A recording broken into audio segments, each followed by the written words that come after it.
स्वागत है आपका हिस्ट्री विद केके में। आज हम लोग औपनिवेशिक काल में स्थापत्य कला के बारे में जानकारी प्राप्त करेंगे। यानी कि औपनिवेशिक काल में जो भवन निर्माण हुए वो उसमें कौन सी शैलियाँ का प्रयोग हुआ, इसकी जानकारी देखेंगे। तो आप लोगों ने इसका ऐसा महसूस किया होगा या देखा होगा कि जब किसी देश में जो सभ्यता होती है, जो संस्कृति होती है वहाँ की, उस पर उसका प्रभाव उसकी स्थापत्य कला पर, अन्य प्रकार की कला पर ज़रूर देखने को मिलता है। तो भारत में भी ऐसा ही हुआ कि विभिन्न प्रकार के आक्रमण हुए यहाँ पर। इस्लाम आए, अरब आक्रमण हुए, अंग्रेज आए, फ्रांसीसी आए, डच, हॉलैंड वासी, तो ऐसे बहुत सारे लोग आए। तो उनके साथ वो अपनी सभ्यता, संस्कृति भी लेकर के आए और कला भी। तो वहाँ की स्थापत्य कला का भारत के ऊपर प्रभाव पड़ा। यहाँ पर विभिन्न प्रकार के जो भवन बनाए गए, उनमें उस तरह की शैलियों का को देखने को मिलता है। कहीं ऐसा देखने को मिलता है कि 2-4 शैलियाँ मिल गई। दरअसल क्या करते थे कि जब भारत में ब्रिटिशर्स आए, अंग्रेज आए, तो वो अपने प्रभाव को प्रदर्शित करने के लिए विशेष प्रकार की शैलियों के भवनों का निर्माण करते थे। तो औपनिवेशिक काल में जिन शैलियों का प्रयोग हुआ भवन निर्माण में, उनकी हम बात कर रहे हैं। तो पहली जो वो मुख्य रूप से ये देख लें कि 3 प्रकार की शैलियाँ थी। कौन-कौन सी थी? एक थी नवशास्त्रीय शैली, नियो क्लासिकल। दूसरी थी नवगाथिक शैली और तीसरी थी इंडो सार्सेनिक शैली। इनमें थोड़ा-थोड़ा परिवर्तन है। जब हम इनके बारे में जान जाएंगे और जब उन भवनों को देखेंगे तो हमें स्पष्ट रूप से ये दिखने लगेगा कि हाँ, इन शैलियों में कुछ अंतर है। अभी हमें सामान्य नजर आते हैं।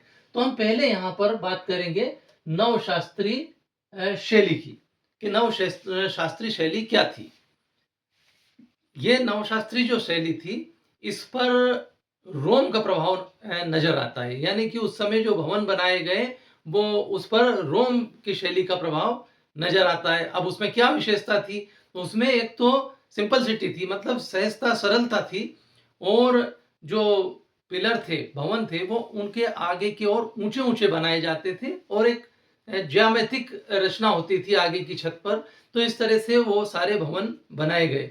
अब उनकी हम विशेषताएं देखें और ये जानेंगे कि कौन से ऐसे भवन हैं, उनके उदाहरण जब हम देखेंगे तो हमें क्लियर समझ में आ जाएगा कि ये कौन सी शैली। तो पहली शैली की हम बात करेंगे और वो है नवशास्त्रीय शैली, भवन निर्माण की नवशास्त्रीय शैली जो औपनिवेशिक काल में थी। तो उसकी पहली विशेषता क्या है? तो उसकी पहली विशेषता है भव्य स्तंभ। जब हम उस काल के भवनों को देखेंगे तो हमें दिखाई देता है, जैसे टाउन हॉल मुंबई। तो टाउन हॉल मुंबई को अगर आप देखेंगे तो सामने की तरफ बहुत भव्य बड़े-बड़े आपको पिलर नजर आएंगे।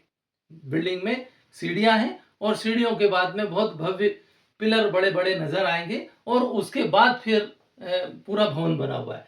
तो इसमें क्या करते थे? पहली विशेषता के भव्य स्तंभ। उस भवन को अपना प्रभाव दिखाने के लिए अंग्रेज उसमें स्तंभ जो बनाते थे, भव्य ऊंचे बनाते थे। और फिर बिल्डिंग भी कई बार बड़ी होती थी और एक बिल्डिंग को दूसरे से भी जोड़ लिया करते थे। इस तरह की रचनाएं भी दिखती है। तो पहली बात इस शैली की, कौन सी? नवशास्त्रीय शैली की, कि भव्य स्तंभ है। दूसरी, और ये स्तंभ अलग अलग प्रकार के, इनको क्या कहा है? डोरिक, आयोनिक, कॉर्शियन, इस तरह के ये पिलर बनाए जाते थे, स्तंभ बनाए जाते थे। अब ये कैसे होते थे, डोरिक, आयोनिक, कॉर्शियन, इनके को जब पढ़ेंगे तो हम अलग से इनकी बात करेंगे। दूसरी चीज हमें दिखाई देती इसमें त्रिभुजाकार पेडमेंट। यानी कि जब हम भवन में प्रवेश करते हैं, भवन में जाते से ही जो मुख्य द्वार है, वो कुछ हमें त्रिभुजाकार दिखाई देता है। कैसा? कि जैसे यहाँ ये प्रवेश द्वार है तो इस पे इस तरह का कुछ दिखाया देगा, त्रिभुजाकार। टाउन हॉल को अगर आप देखेंगे तो ऐसा ऐसा उसका प्रवेश द्वार के यहाँ पर पिलर के आगे की तरफ की रचना ऐसी दिखाई देगी। इसको हम कहते हैं कि त्रिभुजाकार पेडमेंट उस शैली में हमें दिखाई देते हैं। तीसरी बात, समरूपता।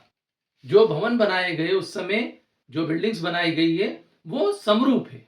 माने उनमें एक समरूपता का ध्यान रखा गया है। उसके यानी सिमेट्री का, एक सिमेट्रिकल है वो, सिमेट्री का उसमें विशेष ध्यान रखा गया। गुंबद और मेहराब, ये एक और कला हमें उसमें दिखाई देती है कि एक तो गुंबद है उसमें, और गुंबद काफी ऊंचे है, और एक मेहराब है, क्या कहेंगे उसको, आर्चीज, मेहराब है और गुंबद है। पांचवी इसकी विशेषता क्या दिखाई देती है हमें, कि इसमें भारतीय तत्वों का मिश्रण है।